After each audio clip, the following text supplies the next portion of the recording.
ಪಿರಿಯಾಪಟ್ಟಣದ ಗೋಣಿಕೊಪ್ಪ ರಸ್ತೆಗೆ ಹೊಂದಿಕೊಂಡಂತೆ ಇರುವ scent Mary's ಆಸ್ಪತ್ರೆಯಲ್ಲಿ ನೂತನವಾಗಿ ನೇತ್ರ ಚಿಕಿತ್ಸೆ ಸೇವೆಯ ಚಿಕಿತ್ಸಾಲಯ ಚಾಲನೆ ಮತ್ತು ಕಾರ್ಯಕ್ರಮವನ್ನು ಉದ್ಘಾಟಿಸಿದರು.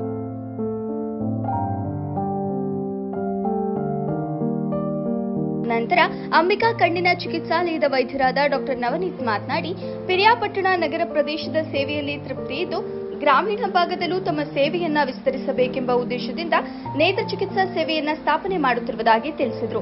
ಕಳೆದ ಕೇವಲ 5 ವರ್ಷಗಳಲ್ಲಿ 15,000ಕ್ಕೂ ಹೆಚ್ಚು ಕಣ್ಣಿನ ಶಸ್ತ್ರಚಿಕಿತ್ಸೆ ಮಾಡಿ ಯಶಸ್ವಿಯಾಗಿದ್ದು, ಇಲ್ಲಿಯವರೆಗೆ ಕೇವಲ ನಗರ ಪ್ರದೇಶದಲ್ಲಿ ಸೇವೆ ಸೀಮಿತವಾಗಿದೆ.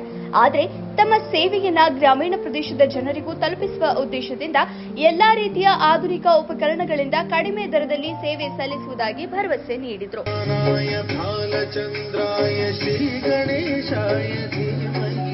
ಈ ಸಂದರ್ಭದಲ್ಲಿ ಮಾಜಿ ಟಿಎಪಿಸಿಎಂಎಸ್ ಅಧ್ಯಕ್ಷರಾದ ಲಕ್ಷ್ಮಣೇಗೌಡ, ಡಿಎಚ್ಒ ಆಪ್ತ ಸಹಾಯಕ ಗಿರೀಶ್, ಆಸ್ಪತ್ರೆಯ ವೈದ್ಯಾಧಿಕಾರಿ ಡಾಕ್ಟರ್ ಸಿಸ್ಟರ್ ಮರ್ಸಿ, ಮುಖ್ಯಸ್ಥರಾದ ಸಿಸ್ಟರ್ ರೀನಾ, ಪುರಸಭೆ ರೆವಿನ್ಯೂ ಇನ್ಸ್ಪೆಕ್ಟರ್ ಗಿರೀಶ್, ರವಿ, ದರ್ಶನ್ ಸೇರಿದಂತೆ ಆಸ್ಪತ್ರೆಯ ಮುಖ್ಯಸ್ಥರು ಹಾಗೂ ಸಿಬ್ಬಂದಿಗಳು ಉಪಸ್ಥಿತರಿದ್ದರು.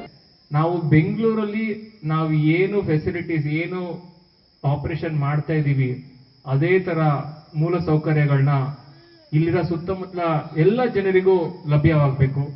ಅದು ಕಮ್ಮಿ ದರದಲ್ಲಿ ಲಭ್ಯವಾಗಬೇಕು. ಒಳ್ಳೆ ಕ್ವಾಲಿಟಿ ಹೆಲ್ತ್ ಕೇರ್ ಬೇಕು.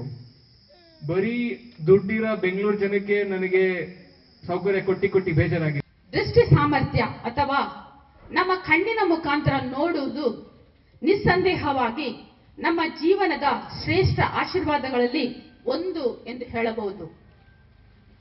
ಹಾಡುಗಳಲ್ಲಿ ಮತ್ತು ಕಥೆಗಳಲ್ಲಿ ಕಣ್ಣುಗಳನ್ನು ಹೆಚ್ಚಾಗಿ ಮಾನವ ದೇಹದ ಅತ್ಯಂತ ಸುಂದರವಾದ ಭಾಗವೆಂದು ವಿವರಿಸಲಾಗುತ್ತದೆ.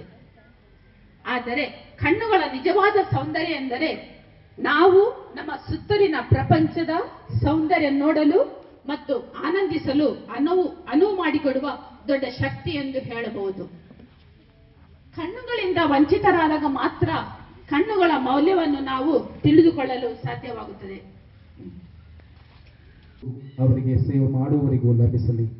ಜೀವದಾತರಾದ ನೀವು ಇಲ್ಲಿ ಬಂದು ಹೋಗುವ ಎಲ್ಲರಿಗೂ ಆರೋಗ್ಯ ಭಾಗ್ಯವನ್ನು ನೆಮ್ಮದಿಯನ್ನು ಕರುಣಿಸಲಿ. ವಿಶೇಷವಾಗಿ ಈ ಶಿಬಿರವನ್ನು ಏರ್ಪಡಿಸಿರುವ ಸರ್ವರನ್ನು ಹಾಗೂ ಎಲ್ಲ ವೈದ್ಯರನ್ನು ನನಗೆ ನೋವು ನನಗೆ ಆಗೋದಿಲ್ಲ ಅಂತ ಅವ್ರು ಯಾವಾಗ ಅಪ್ಪ ಅಂತ ಕಂಡಿಟ್ಟು ಕಟ್ತಾರೆ ಅಂತ ಹೇಳಿದ್ರೆ ಅವರಿಗೆ ತುಂಬಾ ನಿಶ್ಶಕ್ತಿ ಆದಾಗ, ಅದರಿಂದ ತುಂಬಾ ಅಪಾಯ ಮಟ್ಟಕ್ಕೆ ಮೀರಿದಾಗ, ಹಾಗಾಗಿ